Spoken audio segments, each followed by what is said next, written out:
Camera person ভাই একটু পিছান। এক হাতের একটা গ্যাপ থাকবে, ব্যারিকেড করেন। ভাই আপনাকে একটা চেঞ্জ করুন এই জায়গায়, ওই জায়গায় আসেন।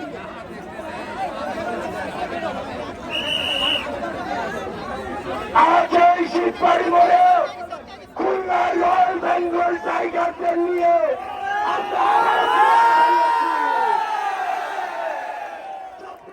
জুলাই গিয়েছে, 25 জুলাই এসেছে, জানামালদের দাপট কমে নিয়ে জানামালদের খবর দিতেই এই জুলাই পদযাত্রা আমরা নেমেছি। দেশ করতে জুলাই পদযাত্রার 64 জেলায় যে অভিযাত্রা শুরু হয়েছে